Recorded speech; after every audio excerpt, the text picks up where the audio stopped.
you all know, last night, local, county, state, and federal law enforcement officers from around the state of Maine responded to reports of an active shooter at several locations in Lewiston, including Spare Time Recreation and Schmandy's Bar and Grill. These law enforcement officers, in the face of danger, responded swiftly, selflessly, and with great bravery. Bravery that they continue to demonstrate today as they search tirelessly for a person of interest in connection with last night's event. On behalf of all Maine people, I express my deep gratitude for your response and for your continued service. I also do so for Maine's hospitals and other medical emergency responders. I'm profoundly saddened to stand before you today to report that 18 people lost their lives and 13 people injured in last night's attacks. In memory of those we lost and in honor of those who were injured, President Biden and I have ordered all U.S. flags and state of Maine flags to be lowered to half-staff immediately for the next 5 days.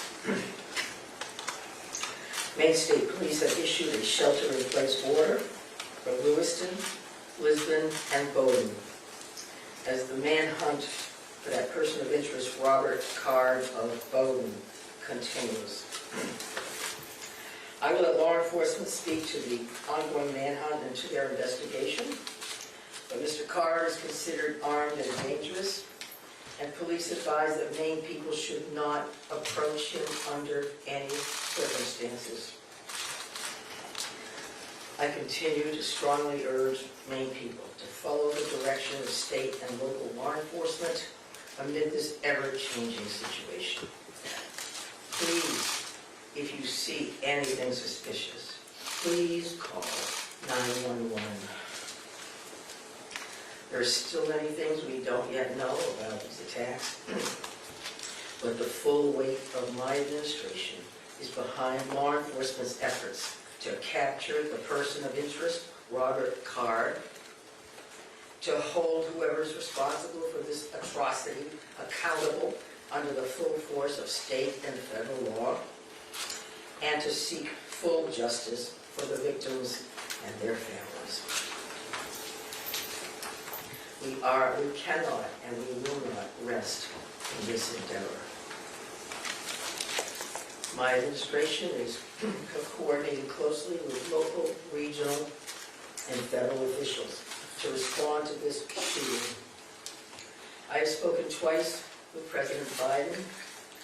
I've spoken with Vice President Harris, Secretary of Homeland Security in my office, and Secretary of Health and Human Services, Becerra, all of whom have called me last night to express the Biden administration's full and unwavering support and to offer any and all help that we, the people of Maine, might require. The governors of our neighboring New England states and of other states have contacted me to offer aid, and I am sincerely grateful for their friendship and support. We've been in touch with every member of the Maine congressional delegation, all of whom have offered their full support, for which I am also grateful.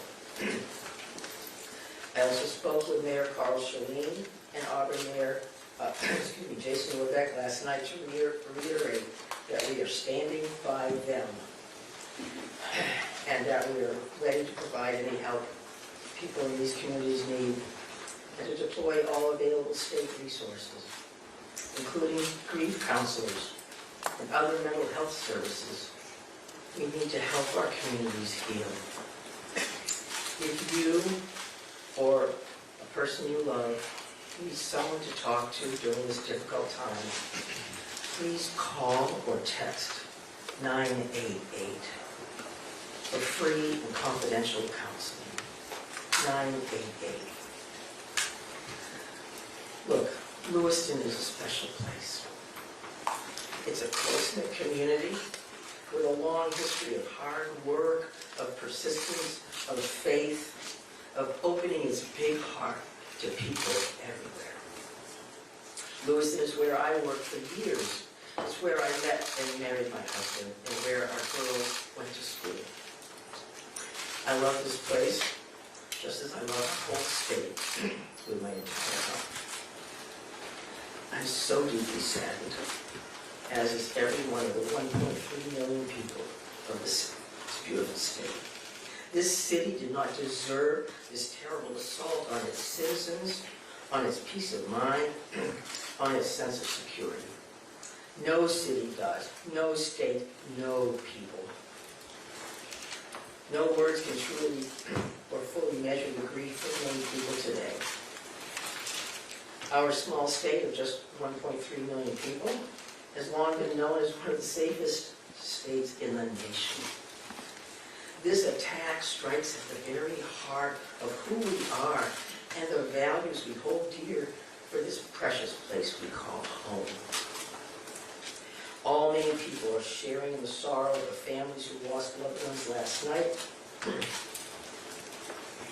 Loved ones, normal people who were killed or injured while unwinding from a day of work or while spending time with their family and friends, socializing. So on behalf of the 1.3 million people of the whole state of Maine, I hold these families and this city in my heart today.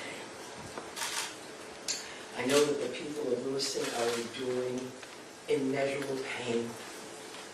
I wish I could take that pain off your hearts, off your shoulders, but I promise you this, we will all help you carry that grief. I ask many people to join me in offering our comfort to the families and friends who have lost someone, and in offering our prayers for swift recovery for those who are healing in Maine's hospitals today. This is a dark day in Maine. I know it's hard for us to think about healing when our hearts are broken. But I want every person in Maine to know that we will heal together. We are strong. We are resilient. We are a very caring people. In the days and weeks ahead, we will need to lean on those qualities more than ever before. As we move forward, struggling as we may, let us wrap our arms around one another, offer comfort and solace and love. I know the Maine State Police will continue to release information to the public as we confirm it, and information about any steps that the public might take to support the people of Lewiston at this time. May God bless the people of Lewiston and bless the memories of those we have lost. Thank you. I'm going to turn it over to Mr. Sasha. Thank you very much, Governor.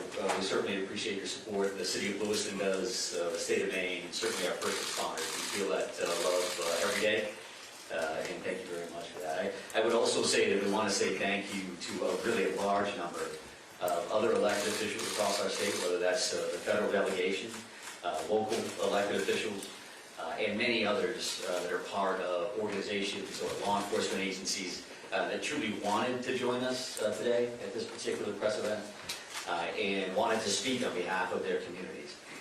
And as the governor had mentioned, and everybody else will reiterate, our reality for today is that this suspect is still at large. And we want to provide community support for the victims, for the families, and the communities across the state.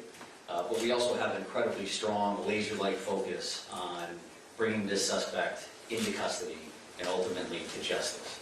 So because of that mission for this particular event and today's activities, we're keeping the list of speakers and the agenda pretty tight. And that will include, next up at the podium would be Chief Dave St. Pierre for the City of Lewiston, and some other members of his command staff are present. What I will say to the City of Lewiston, and you know this because you feel it every day, but you're lucky to have a chief like Chief St. Pierre, and his entire law enforcement agency. From every level, those officers put their heart and their soul on the line on behalf of their community last night and into today. And they're doing it for the right reasons. They do it because they care. So the city of Lewiston and truly our co-responder family across the state of Maine is lucky to have Dave and his team in the mix with us.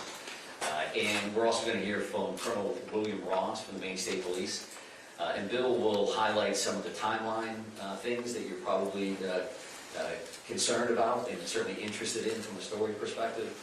So the Colonel will come up and speak to that. And we'll also have Jody Cohen. And Jody is the special agent in charge for the FBI out of the Boston field office. And Jody will highlight some of those federal partnerships and some of the things that our federal partners are bringing to the table, bringing to bear to help us with this investigation.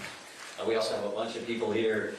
Once you start naming people, you're going to have a problem because you're going to forget somebody or screw something up. But I would also tell you that a couple of our other federal partners are here. Kevin Neal, who's the U.S. Marshal for the District of Maine. We also have James Ferguson, and Jim is the special agent in charge from the ATF for the Boston Field Division. They are heavily invested with staff along with the FBI, and we can't thank them enough for all that they're doing on behalf of our state. I would also tell you that we are going to close with a brief Q&A, and we're going to try to get some of those questions out there. We appreciate your time, your patience, your professionalism, your partnership in getting this information out. I would think that those questions are going to be brief, because again, we do have a suspect at large, and while you can help us with that, we also need to get back to our team to push forward on that. So with that in mind, I will be back up to the podium to kind of steer that a little bit. But for starters, I would like Chief St. Pierre join us. Thank you. Thank you, Director Sawchuk, and welcome media partners. And thank you, Governor Mills, for those kind words. I'm going to keep this short. What I would like the very most is to express our deepest sympathies to the families and friends of the victims of this heinous crime. This is truly a tragedy that goes beyond comprehension. I'm confident in our community, that our community has and will continue to come together throughout this endeavor to bring this to a successful conclusion. Although difficult, I do ask the public to continue to be mindful of their own personal safety, and also that they be patient with the process as much as possible. There is extensive work and attention to detail that goes into such a large-scale investigation. I'm confident in the expertise and professionalism of our investigators and all law enforcement officials that are currently involved. This is an all-hands-on-deck approach. We have a great deal of collaboration and resources that have been made available to us. There are far too many to name individually, but I think Director Sawchuk named quite a few appropriately. There are far too many, as I stated, but they are all appreciated more than you know. I want to thank all of our brave men and women of the Lewiston Police Department, Fire Department staff, medical personnel, first responders of any kind that came from far and wide and have come together and continue to work tirelessly in bringing this situation to an end. We hope to locate and hold the person accountable. I think you'll hear next from the state police, who is taking the lead in this investigation. Although that we are working hand in hand with them, I think Colonel Ross will be able to fill you in a little bit more.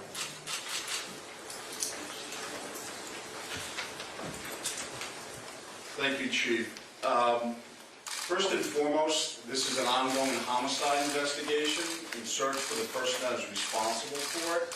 We're in the early stages of this investigation, and I just want to let you know we will have updates. We'll be putting some type of a schedule out later on. But again, early stages of a homicide investigation, we want to be careful that we're doing things correctly. We want to get ahead of ourselves. I'm going to give you a bit of a timeline here to kind of fill in some of the blanks and give you some of the facts as we know them right now. A lot of this information will then be transferred to the Attorney General's office, as they will be the lead prosecutor, again, in any homicide investigation.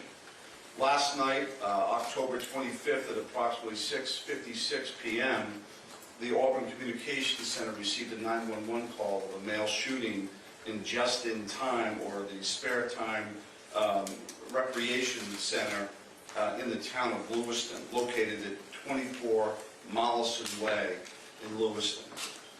Shortly after that, at about 7:08 p.m., the communication center received multiple 911 calls about an active shooter inside of a Spenge's Billiards at 553 Lincoln Street in the town of Lewiston. A large law enforcement response from multiple surrounding agencies assisted the Lewiston Police Department in trying to identify who this individual was and what was happening. As you can imagine, this was a very fast-paced, fast-moving, very fluid scene, very dangerous scene that these guys and girls were going into. 18 people are now deceased at this time. The victims at the just-in-time establishment, 7 people are deceased there, 1 female and 6 males, all from an apparent gunshot wound. Victims at the Schmegle's Billiards, 8 are deceased. 7 males inside the establishment, 1 male outside of the establishment. Again, also apparent gunshot wounds. Multiple people were transferred to area hospitals, Central Maine Medical Center, St. Mary's, and Maine Medical Center. 3 people that were transferred to those hospitals are deceased, for a total of 18 people deceased at this time.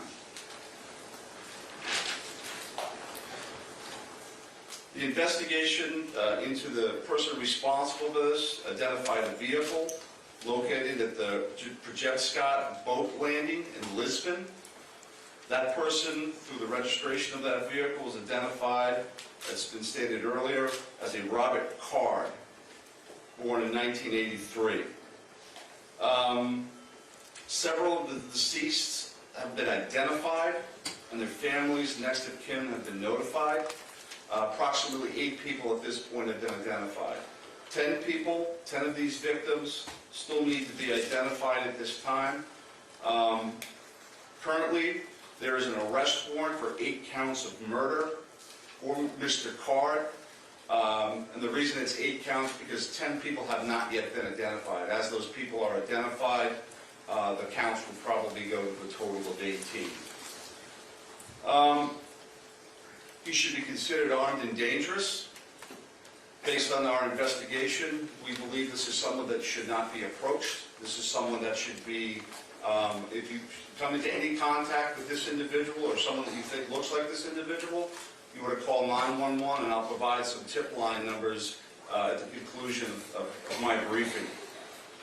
Lewiston Police Department, federal, state, county, and other local municipalities are involved in a coordinated search at this moment for this individual. So there's the ongoing investigation, and there's a search to apprehend this person. Both happen simultaneously.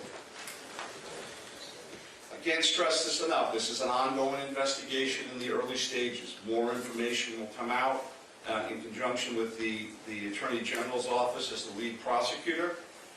We can't share all of our information right now, and I'm sure you understand that. I'm going to give out 2 numbers that go to a tip line. 911 is also appropriate for this, but if anyone can call these 2 numbers, this would go to the State Police tip line. Area code 207-213-9526, 207-509-9002. And we'll be sending something out later that has that information in it if you weren't able to grab that now. Again, this is a very fluid situation. We have a lot of resources, as Chief St. Pierre had mentioned earlier, that are on the ground in a coordinated effort to apprehend this individual. We've notified the Department of Education, and they have determined what they're going to do with the schools. A lot of schools, area schools, were shut down today based on our conversation with them. Again, as more information comes in, we'll be providing it to you. Thank you for your time. This is a very difficult time for, I think, the community of Lewiston, difficult time for obviously the victims' families, and it's a tough time for law enforcement. It was a rough night last night, but we're committed to bringing whoever's responsible to justice.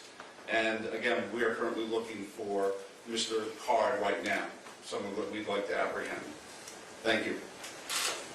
Thank you, Colonel. And FBI Special Agent in Charge, Cohen, if you could join me, please.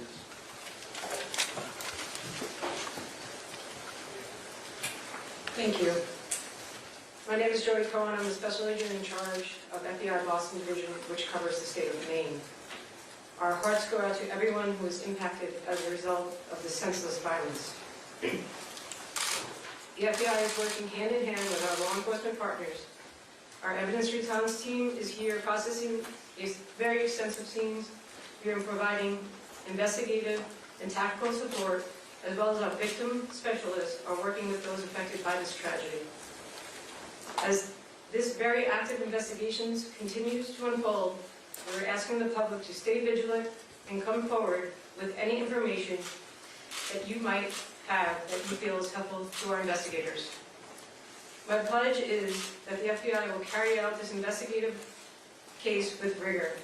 We will work day and night alongside our law enforcement partners to get the answers to the questions this community deserves. We thank the public for your continued cooperation and patience as we continue to work this very active investigation. Thank you.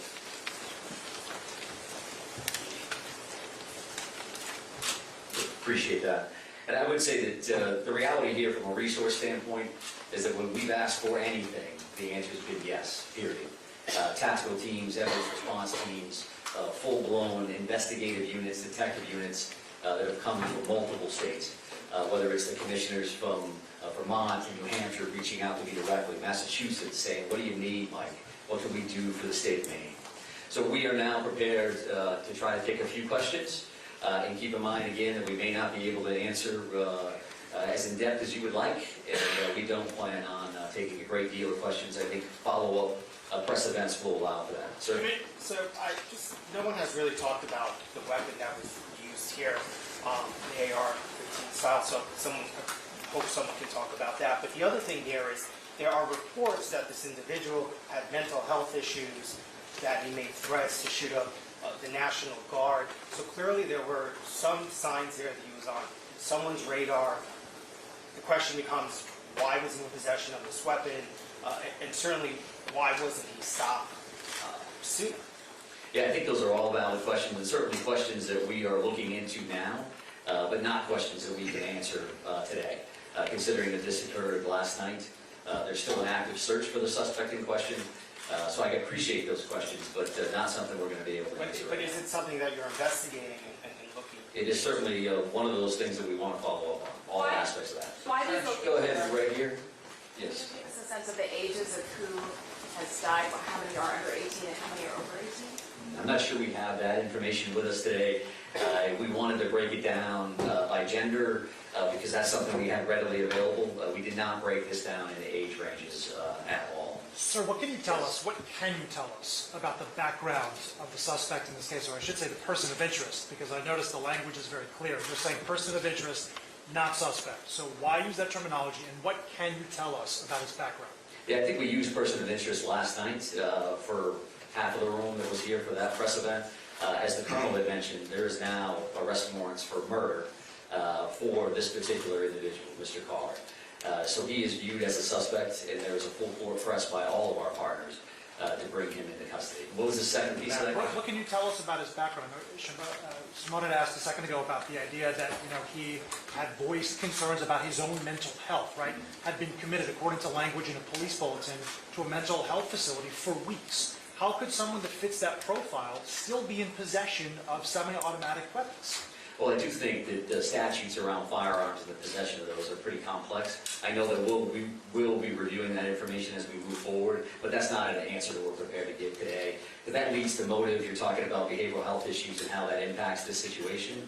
I would expect you'll hear back from us on that in the future. Right here. Yeah, I've got a question about, we've seen helicopters as far north as on the, can you tell us anything about what's leading you that far north of the seabird you come from? Yeah, sure. So we have law enforcement assets that are deployed over a number of communities doing follow-ups on a number of different things.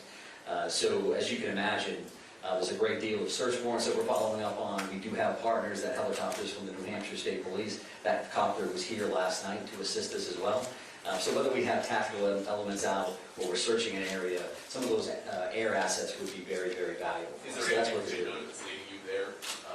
We're not going to speak to what brings us to a specific community one way or the other. Also, Right here. Identifying the unidentified victims, what are people encouraged to do? Is there DNA being, tested from family members who may have missing loved ones? Like, what's that approved right now? Yeah, so we did have a family reunification center open last night. We do have behavioral health liaisons that are fully engaged to work with families, they work with loved ones, and work with victims for that matter, that may be in the hospital and seeking treatment.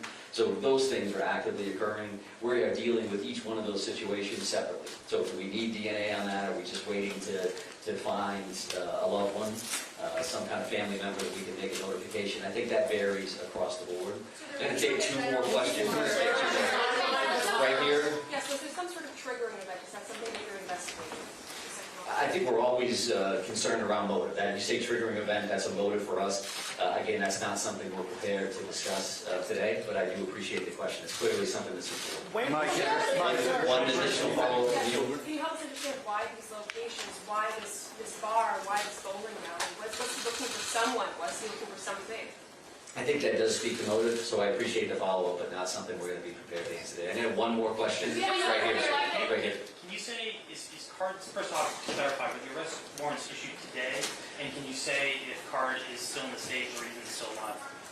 Well, we're actively searching for him. If I knew the answers to those questions, this would be a different press conference, I would assume. So we don't know his location, and I'll leave it at that. And we are working with the Attorney General's office. So with that in mind, Just on the timeline, we're done just on taking the timeline. questions for How now, long so was we he are going to actually actually take off at this point. Thank you very much for being here. I appreciate it. Sir, you're not, Have there been any credible sightings? I mean, we've not really gotten many answers, so I